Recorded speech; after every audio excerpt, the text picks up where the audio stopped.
On retrouve tout de suite l'invité de la semaine de Radio CHU. Donc aujourd'hui, nous allons vous parler du Climax Festival. C'est le thème que nous allons aborder dans l'invité de la semaine sur Radio CHU. Et avec moi pour en parler, je reçois François-Xavier Levieux. François-Xavier Levieux, bonjour. Bonjour. Donc dans quelques jours débutera le festival Climax, donc qui aura lieu du jeudi 7 septembre jusqu'au 10 septembre. Et avant de détailler le programme complet, nous allons d'abord expliquer à nos auditeurs ce qu'est que le Climax Festival. Donc est-ce que vous pouvez présenter l'idée générale du festival, s'il vous plaît ? Alors le Climax Festival, c'est la 3e édition. Il a été fondé comme une mobilisation éco-responsable, une éco-mobilisation principale. La première année, ça a été créé par Surfrider Foundation, Emmaüs et l'écosystème Darwin de Bordeaux à Rive-Droite, afin de monter donc un événement pour les 20 ans de Surfrider autour du climat, du réchauffement climatique et de tout ce que ça engendre. On a décidé chaque année d'avoir un thème qui évolue, parce qu'évidemment les causes humanitaires, sociales, tout ça, c'est très compliqué. Et du coup, la 2e édition, nous avons travaillé notamment sur le cas des migrants, des réfugiés climatiques. Et cette 3e édition, nous allons plutôt vers l'alimentation décarbonée, donc vers les modifications d'alimentation, le végétarien et ces choses-là qui sont des phénomènes de société qui sont importants parce que c'est l'évolution de notre consommation, de notre avenir. Donc voilà, ce sont des thèmes très importants pour nous. Et d'où est venue l'idée du festival de prime abord ? C'est Surfrider réellement ? Alors, c'est Franck Bastia qui est donc un des cofondateurs du festival avec Philippe Barr de Darwin qui ont décidé de s'associer avec Surfrider et Emmaüs pour monter cet événement. Okay. Donc voilà, Emmaüs et Surfrider nous ont aidés à mettre en avant cette cause qui est très importante, notamment par le biais d'une aide à l'organisation des conférences, à la mise à disposition de bénévoles, à l'aide à la coordination générale de l'événement. Et cette idée de lier l'engagement écologique et la musique, c'est venu d'où ? Est-ce que les organisateurs ont été inspirés d'événements qui existaient déjà ? D'où est venue cette association ? Alors certes, on a déjà fait tous des événements avec une cause et avec une connotation culturelle. C'est important parce que les deux se marient très bien, parce qu'en fait on n'est pas dupes, on sait très bien que nos 30 000 festivaliers ne vont pas être acquis à la cause du festival. Par contre, on pense que par la médiation, la déambulation et la discussion entre les différents stands, les festivaliers, le bouche à oreille, une infime partie de ce public va être sensibilisé et va sûrement rentrer à la maison pour en parler en famille. Le but, ce n'est pas de changer les gens, c'est de leur montrer ce que nous, on pense et qu'on pense de bon et qu'on essaye de les guider vers ce chemin-là. Quels sont les bilans que vous pouvez faire des précédentes éditions ? La première édition était un succès, même si elle était compliquée à monter, car dans l'urgence climatique, dans l'urgence d'organisation, la première édition a été assez rock'n'roll, mais l'ambiance était excellente, le festival était beau, les têtes d'affiche étaient là pour représenter notre cause. Donc la première édition était très rythmée et fatigante, mais on a réussi. La 2e édition était plus installée, donc on a réussi à développer plus d'activités, plus de contenu, plus d'artistique. On est assez fiers de ces deux premières éditions, car monter un événement culturel de cette taille, c'est très très compliqué, surtout dans une zone très urbaine comme Bordeaux. Donc il faut faire attention à plein de détails et plein de clauses de sécurité, de tout ce qui va avec. Et la 3e édition, donc là, c'est un peu plus compliqué car on change de site, on est sur la métropole bordelaise. Toutes les conférences se dérouleront à Darwin pour le côté engagé militant. Et la partie spectacle sera surtout au Parc Palmer, au Rocher Palmer à Senon. Du fait que la caserne Niel dans laquelle on était l'année dernière pour les concerts, c'est un gros projet immobilier qui est en train d'être monté autour de cette zone et donc du coup on a été forcé de se déplacer. Bon, c'est un mal pour un bien parce que le nouveau site est très accueillant, magnifique et très pratique pour nous, mais c'est quand même on repart pas à zéro, mais on doit quand même retravailler des bases solides pour que le public soit bien accueilli, pour que les groupes soient bien mis en avant, que les ONG présentes dans le festival soient bien aussi mises en avant. On se remet en cause tous les ans. À propos des conférences donc, que vous organisez à Darwin, quels seront les messages principaux que vous souhaitez faire passer? Quels seront les intervenants? Est-ce que vous pouvez nous en dire un peu plus sur ces conférences? Alors moi qui m'occupe principalement de la musique, je peux pas peux pas expliquer en détail les conférences. Par contre, je peux dire que l'alimentation décarbonée, c'est le thème de cette année. C'est-à-dire quel est l'impact de notre alimentation sur l'environnement, quelles sont les prochaines habitudes alimentaires, quelles sont les modifications alimentaires que nous pouvons apporter sans modifier trop nos habitudes, quelles sont les modifications simples, efficaces, quels sont les impacts de l'alimentation carbonée, donc la viande carnée, sur l'alimentation. Et nous serons le premier festival de cette ampleur en Europe à être 100% végétarien. Donc notamment nous aurons la venue de Nicolas Hulot qui a été en premier lieu invité comme parrain de l'édition. Du fait de sa nomination au gouvernement, il a dû donc démissionner de ses fonctions de la Fondation de la Nature et de l'Homme, la FNH. Donc la FNH sera représentée par Audrey Poulevard. Et Nicolas Hulot viendra, je ne sais plus, là on est en train de caler justement sa venue en tant que ministre, en tant qu'intervenant et en tant que porte-parole de la cause. Donc de fait, Nicolas Hulot, il ne pourra pas assurer le rôle de parrain tel qu'il était prévu de base? Non. Ok. C'est compliqué d'être ministre et d'être représentant d'image d'un événement médiatique et culturel. Bien sûr. Et pourquoi le projet a débuté à Darwin? Pourquoi les premières éditions se sont tenues à Darwin? Qu'est-ce qui fait la spécificité de ce lieu? Alors, Darwin, l'écosystème Darwin, il y a du social, donc on a accueilli Emmaüs. Il y a de l'écologie, nous avons des bureaux de Surfrider Aquitaine ici, à Bordeaux en tout cas, et que le lieu, la friche militaire, l'emplacement en centre-ville, l'engagement de Darwin à l'année sur l'écologie, sur les migrants, sur plein de causes sociales, font que naturellement le projet s'est monté à Darwin. Franck Bastia, donc le cofondateur avec Philippe Barre, avait des liens avec ce lieu. Donc ça a été une sorte ça a été assez naturel finalement. Qu'est-ce qui a déterminé le choix du Rocher de Palmer? Alors le Rocher Palmer, c'est un lieu qui est iconique dans la culture à Bordeaux. Le complexe musical et social qu'ils ont monté autour du Rocher est très bien fait, très intéressant. Ils ont un travail à l'année de médiation avec des associations, ils font des excellents concerts. Et le parc situé autour du Rocher Palmer nous permet d'avoir une activité de spectacle cohérente et ciblée sur ce que nous voulons faire. Nous ne voulons pas un festival trop grand à la Gare au Rock, même si c'est un excellent festival, et nous ne voulons pas un festival tout petit comme le festival Vie Sauvage. Donc nous, c'est un compromis qui nous plaît, et de fait, le parc est magnifique, surplombe la ville de Bordeaux, et on peut voir surtout l'ancien site du festival du nouveau site. Donc, voilà. Et qu'est-ce qui va changer pratiquement concrètement pour les festivaliers qui vont se déplacer entre Darwin et le Rocher de Palmer? Concrètement, c'est juste qu'il y a un multi-site, donc il faut juste venir aux conférences le matin à Darwin, reprendre le tramway, faire 5 stations et aller au parc Palmer. Mais concrètement, les stations sont desservies aux mêmes horaires que Darwin. La TBC travaille avec nous pour avoir des trams plus tard. Nous avons aussi le parc Palmer nous permet de faire du clubbing la nuit. Nous avions la volonté de faire un événement un peu plus tardif, mais on ne voulait pas assumer le fait de finir à 6h du matin en plein air et de déranger plus les gens autour, donc on a pris la décision de faire du clubbing la nuit dans le Rocher Palmer sur une jauge plus réduite pour ceux qui veulent continuer la nuit. Le tramway sera desservi tôt le matin pour ceux qui veulent partir. Concrètement, le site est plus verdoyant, un tout petit peu plus grand, mais c'est un détail. Et il y aura une 3e scène, Radio Nova, avec une programmation carte blanche à la scène de Radio Nova. Dans le Rocher de Palmer? Dans le parc Palmer. Maintenant, un petit point écologie et municipalité. Comment vous aide la municipalité et Bordeaux Métropole? Alors la métropole met en place déjà, ça c'est assez naturel, un réseau de communication pour la saison paysage. Nous aide sur les transports des festivaliers. Nous aide aussi sur des subventions sur le côté écologique, social. La métropole nous aide sur la mise en œuvre de plein d'aides logistiques, à la sécurisation du site aussi, la préfecture, sur les forces de l'ordre, plein de facteurs qui font que c'est une sorte de coordination avec la métropole assez étroite, vu la situation actuelle de sécurité.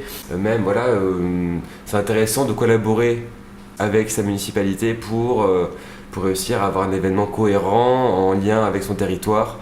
Donc nous on est ravis de cette relation-là. Qu'est-ce qui est mis en place concrètement ? Donc vous disiez c'est le premier festival à être totalement végétarien, c'est-à-dire que les food trucks qui seront présents ne proposeront que de la nourriture végétarienne. Est-ce que les autres acteurs un peu parallèles du festival, donc ceux qui assurent la buvette, les food trucks, etc., participent aussi à cette idéologie écologique ? Concrètement, donc les 100% du festival est végétarien pour les artistes et pour les festivaliers. Donc ça c'est déjà une grande avancée. Pour les bars, la bière est 100% bio, produite à Bordeaux, donc sur les quais de Kéris, dans la brasserie La Lune, qui est la plus grosse brasserie indépendante de Bordeaux. Donc déjà la bière est bio et locale. La restauration est et majoritairement locavore, bio et éco-responsable. Donc sur un rayon de 200 km pour les fournisseurs. Si possible 100% bio, mais bon, parfois il y a des produits qui sont compliqués à avoir et trop chers, donc c'est pas rentable du tout. Donc on fait attention aussi à la réalisation de certaines prestations de services, mais bon, on est assez fiers de cet engagement. Qu'est-ce que je peux dire d'autre ? Déjà oui, la restauration et la buvette sont dans une sorte de charte éco-responsable qui sont obligés de tenir. Et nous veillons à avoir une communication avec eux pour que ça se passe dans la médiation et non dans le forcing. Et comment faites-vous pour vous assurer que l'impact en termes de déchets ou l'impact écologique qu'auront les festivaliers en arrivant en voiture sera limité ? Alors Jean-Marc Gansil, qui est un peu le responsable écologie avec Philippe Barre du festival, donc c'est vraiment le personnage public et c'est lui qui mène le combat à l'année, donc c'est lui qui sera le plus apte à en parler, mais lui travaille avec des organismes qui mesurent ces impacts-là écologiques, qui font des bilans carbone tous les ans. Ils sont consultables sur le site internet de Climax gratuitement. Donc il y a toute l'étude. Nous sommes assez fiers de cette étude car elle est pointue.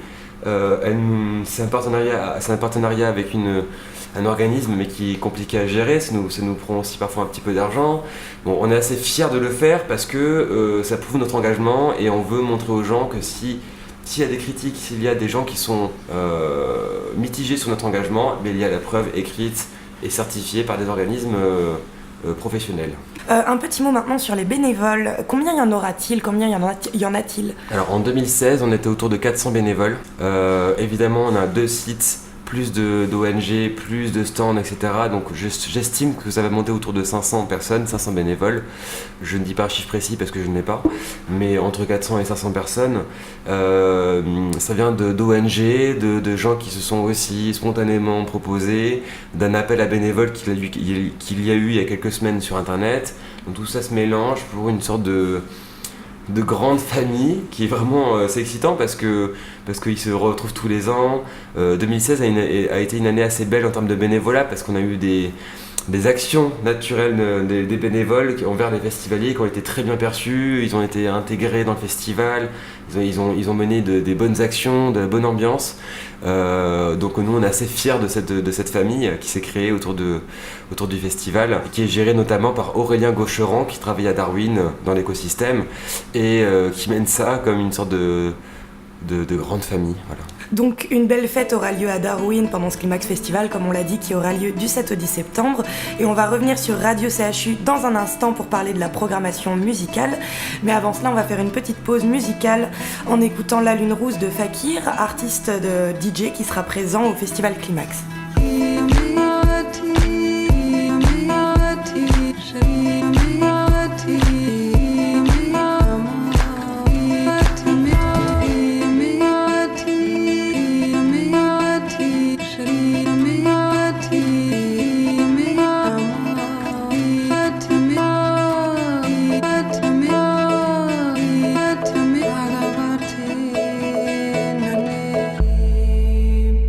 C'était donc Fakir sur Radio CHU, artiste qui sera présent donc lors du Climax Festival, sujet que nous abordons aujourd'hui dans l'émission avec l'invité de la semaine, François-Xavier Levieux, qui nous parle donc du Climax Festival qui aura lieu du 7 au 10 septembre à Darwin et au Rocher de Palmer. Et on va maintenant parler de la programmation musicale avec notre invité. Donc est-ce que vous pouvez généralement nous parler de la programmation musicale et de vos choix d'artistes ? Alors une programmation musicale c'est compliqué à monter parce qu'on a d'abord le remplissage du festival à accomplir, donc c'est-à-dire avoir des têtes d'affiche, des groupes visibles. Mais moi qui suis programmateur dans des événements plus indépendants, je tiens aussi à avoir une sorte de charte de programmation avec des groupes en développement, des groupes en devenir. Donc mixer ces deux-là pour déjà que le public au sens large soit content, qu'il y ait du monde qui viennent acheter les places, mais qu'aussi du monde qui viennent découvrir des groupes. Donc en fait on allie des tas d'affiches comme Paul Kalkbrenner en électro, ou des Necfeu avec le collectif Escrew, ou Franz Ferdinand, The Cooks, des artistes très visibles et très qualitatifs selon nos goûts, selon nos critères de programmation. Nous avons aussi des groupes un peu transversaux comme des Amadou et Myriam qui sont une ouverture vers le monde, ou des Omar Souleyman qui est syrien, ou encore des artistes tels que Kid Ismail qui est un artiste engagé sur le côté sur les LGBT, sur les gays en banlieue, sur ces causes-là. Il y a aussi des artistes comme Paul Pan ou Isaac Delusion qui sont des artistes en devenir français qui représentent pour moi la scène française actuelle. Et il y a aussi des groupes en développement bordelais en fait on a travaillé avec le Rocher Palmer, notamment Patrick Duval, le programmateur musical du Rocher Palmer, sur la scène découverte bordelaise. Et nous avons programmé Jay Silk, Moloch Monolith ou I Am Stramgram, ou encore Charles X pour le côté Aquitaine, bordelais, qui nous tient vraiment à cœur. On a l'impression à Radio CHU que cette année vous avez particulièrement ciblé 3 styles, l'électro, le rap et le rock. Est-ce que c'est un choix délibéré de votre part ou ça s'est fait par la venue d'artistes ? En fait, pas vraiment. Nous, on est très fiers de la programmation, on la défend et on est fiers de cette affiche. Il faut savoir qu'entre la programmation qu'on imagine au début et celle qui arrive à la fin, il y a 10 étapes. On prend des refus, on prend les négociations prennent des mois parfois pour finalement ne pas avancer. On ne parlera pas des artistes qu'on n'a pas eu, mais il y en a quasiment, pas une centaine, mais 50 têtes d'affiches qu'on n'a pas réussi à avoir. Et on arrive à... En fait, c'est surtout des opportunités, des relations qui se passent bien avec des agents, des opportunités de planning, de négociation de cachets au rabais, parce que nous, on ne veut pas faire la surenchère de cachets, car on a un festival avec une cause quand même, on essaie de se démarcher un peu des autres événements, donc parfois des négociations trop coûteuses, trop compliquées n'aboutissent pas. On est aussi un jeune festival, donc parfois des grosses têtes d'affiche n'ont pas la prétention de venir des événements comme le nôtre parce qu'ils ne sont pas rassurés. Bon, ça je devrais pas le dire, mais c'est vrai, c'est un milieu les grandes têtes d'affiche font des tours tous les ans qui sont des grands festivals, ils ont l'habitude de faire les mêmes festivals. Nous on sort un peu de ce calendrier-là, donc c'est à nous de nous affirmer aussi pour voir ce qu'on veut. Bon, on est très fiers de la programmation, Franz Ferdinand, Paul Kalkbrenner, Escrew, ce sont des têtes d'affiche internationales pour nous, on est fiers de les accueillir, ce sont des beaux artistes. Donc voilà, c'est juste que on a certains artistes qu'on a espéré avoir qu'on n'a pas eu, mais finalement on a réussi à avoir ce qu'on voulait au final en passant par différents stades motivants, stressants. Il y a différents cas de figure, mais en tout cas voilà, c'est mouvant, c'est des négociations sur plusieurs mois. Est-ce que les artistes que vous faites venir expriment-ils tous ou en majorité un intérêt pour la cause écologique que vous défendez ou pas forcément ? Alors quand on débute un festival, c'est compliqué de s'imposer. La deuxième édition, il y a des transversalités, on arrive à négocier avec des managements, avec des artistes comme Stella Sioux, comme Cassius, comme l'Impératrice, des gens ouverts d'esprit, on arrive à en discuter en amont du festival. Déjà, on leur impose le 100% végétarien, le 100% bio, on les tire vers une consommation différente et alternative, donc ça c'est déjà un début. Là, cette année, on est en train de négocier avec des managements pour que les artistes tête d'affiche viennent aux conférences. Bon, on n'a pas 100% validé, mais il y a quelques volontés de participation. Donc la plupart du temps, c'est booké au dernier moment. Qu'on soit clair, les artistes qui sont en tournée, des mecs comme Necfeu qui est engagé sur la cause des migrants, qui fait partie d'ONG, qui travaille pour Emmaüs, qui est ambassadeur d'Emmaüs. Il fait aussi du cinéma, il a aussi son projet personnel, il a aussi son projet avec le Escrew, il est aussi en tournée nationale, internationale. Donc évidemment, le capter autour d'un restaurant à Bordeaux pour parler de la cause de Climax, c'est pas évident. Par contre, ses managers, son équipe sont ouverts à la discussion. Donc on espère avoir des artistes de cette ampleur pour nous aider à défendre la cause.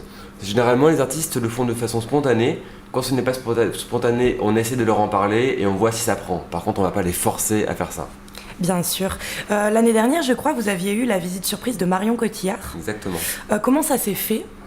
C'est Philippe Barre, de par son son projet Darwin. Marion a été intéressée par son engagement. Elle est venue avec Guillaume Canet plusieurs fois discuter du projet.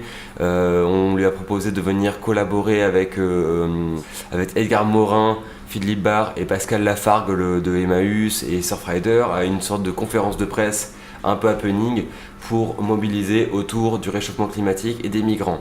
Marion a notamment collaboré à la lecture de l'appel de Darwin, qui est une sorte de charte montée par 30 ONG l'année dernière pour parler au candidat de la présidentielle, notamment Emmanuel Macron qui a été élu. Donc c'est une sorte de happening social, culturel. C'était un beau moment d'ailleurs entre Edgar Morin et Marion Cotillard et c'était très émouvant. Et on espère qu'elle revienne cette année. On n'est pas sûr à 100%. On verra son planning si elle est opérationnelle pour venir. Vous aviez une très belle programmation l'an dernier avec Hair, Cassius, Chez Lassou, O2N, Métronomie. Mais cette année, il me semble que vous avez plus d'artistes et que le public semble d'accord pour trouver que la programmation de cette année est plus attrayante. Pourquoi ce changement ? Est-ce que c'est l'évolution naturelle du festival qui lui donne plus d'ampleur ? 2016, c'était 2 grosses journées. Bon, il y a des journées annexes avec des conférences et des closings, des before, des petits événements sympathiques, qui sont vraiment agréables. Mais le gros de l'exploitation était sur 2 journées. Là, on passe à 3 jours. Plus de monde. Il y a aussi du clubbing la nuit. Un mercredi et un dimanche qui se sont rajoutés en before et en closing. Bon, là, on va annoncer les événements dans pas longtemps, mais ça fait des artistes en plus. Une scène Radio Nova en plus. Donc, tout ça additionné, il faut qu'on arrive à quasiment 50 artistes, 50 entités artistiques. Pas 50 personnes, mais on arrive à quasiment 100 musiciens 100 staff artistiques par soir. D'accord. Donc c'est du gros volume, c'est un grand village artiste qu'on va avoir cette année. Et voilà, c'est beaucoup de travail et on est fiers de rassembler autant de personnalités intéressantes qui nous tiennent à cœur autour de ces causes-là. Et on espère qu'ils seront sensibilisés et qu'ils en parleront. Voilà, on verra comment ça se passe, mais on est assez content de l'évolution du projet. Combien de billets vous avez vendus jusqu'à présent pour l'édition de cette année ? Vous attendez combien de festivaliers ? On a une jauge à 9 ou 10 000 personnes maximum. Donc nous, on espère faire 8-9 000 personnes en tout. On devrait passer de 27 000 en tout en 2016 avec les conférences et le gratuit compris à peu près 40-50 000 personnes. On verra les pointages finaux, c'est un peu aléatoire parce que les ventes s'accélèrent du fait que ce soit un événement de la rentrée. On aimerait bien que le festival s'installe un peu plus sur la longueur en termes de billetterie parce que nous, ça nous stresse un peu, mais c'est comme ça. Mais on espère à peu près 30 000 festivaliers payants. Et les à côté, les conférences, les ONG, Darwin, les concerts gratuits, les concerts pour les enfants. On espère monter, on va dire, à 40 000 personnes si possible. Quelles sont les autres activités prévues en parallèle des concerts, notamment pour les enfants ? Alors le dimanche, nous installons un Climax Kids, donc ça comprend un concert rock pour les enfants, avec The New Kids, un groupe qui est issu de la région bordelaise. Donc c'est un groupe de rock pour enfants. Donc ce sera 5 € l'entrée. Donc ce sera notamment pour les enfants et les parents pour qu'ils puissent s'amuser entre eux. Il y a aussi donc à Darwin le skatepark avec des animations pour les enfants. Il y aura des expositions de graffiti, il y aura des jam sessions de graphes, donc des concours de graffiti pour les graffeurs. Dans le parc Palmer, il y aura aussi un petit coin pour enfants pour qu'on puisse les laisser s'amuser, pour que les parents puissent voir un concert, avec des bénévoles chargés pour ça, missionnés pour ça. Pour les enfants. Mais Darwin, c'est un lieu familial, donc naturellement les familles y vont pour bruncher, pour passer un moment, voir une expo, aller voir un petit concert, faire du sport. J'ai pas tous les détails parce que c'est beaucoup d'intervenants qui gèrent leur propre secteur, mais je sais que déjà Darwin est un lieu familial et le parc Palmer, on va l'adapter à accueillir des enfants. Donc dernière question, quels sont vos projets pour l'année prochaine et est-ce que vous souhaitez étendre encore davantage le festival sur d'autres lieux bordelais avec encore plus d'artistes, sur plus de temps ? Alors le festival a une vocation métropolitaine avec un engagement des élus. Nous on est fiers de cet engagement, on aimerait y arriver le plus vite possible à avoir plus de sites, plus de rayonnants sur un secteur, c'est-à-dire que nous on aimerait bien travailler rive gauche aussi. C'est juste qu'actuellement le calendrier et les contraintes d'emplacement du site nous ont fait qu'on travaille sur Darwin et sur le parc Palmer. Mais si dans le futur on arrive à s'exporter sur la rive gauche, on serait ravis de collaborer avec des acteurs culturels de cet emplacement, de cette partie de la ville. Pour l'instant déjà on va essayer de finir cette édition. On va prendre des décisions suite à l'exploitation de ce parc Palmer. Évidemment, il va y avoir des erreurs de notre part. On va essayer de combler certaines lacunes qu'on n'a pas jaugées et qu'on n'a pas réussi à jauger. Donc nous, déjà, on va faire un bilan de cette édition et on va voir comment on évolue. Ce qui est sûr, c'est que nous, on a la volonté d'évoluer. On n'est pas parfait, que ce soit sur la cause écologique, sur l'implantation du site, sur l'accueil du public. On va s'améliorer, on est perfectible, on veut juste mieux faire du jour au lendemain. Ça c'est quelque chose qu'on m'a inculqué à Darwin, c'est on n'est jamais parfait, mais on essaie de faire mieux que la veille. Donc déjà, ça c'est quelque chose. Notre équipe est soudée pour ça, donc on va travailler pour améliorer tout ça. On verra suite aux résultats de cette édition. Merci François-Xavier Levieux. Et si vous désirez avoir le programme complet du Climax Festival 2017 et plus de renseignements sur l'événement, vous pouvez vous rendre sur le site climaxfestival.fr. Donc c'était donc l'invité de la semaine sur le thème du Climax Festival 2017 qui aura lieu, je le répète, du 7 au 10 septembre à Darwin et au Rocher de Palmer. Merci à notre invité d'être venu au micro de Radio CHU. Et si vous avez manqué l'émission, vous pouvez la retrouver en podcast et en intégralité sur le YouTube de Radio CHU. Je vous retrouve quant à moi une prochaine fois pour l'invité de la semaine. Restez bien sur nos antennes pour la suite de nos programmes.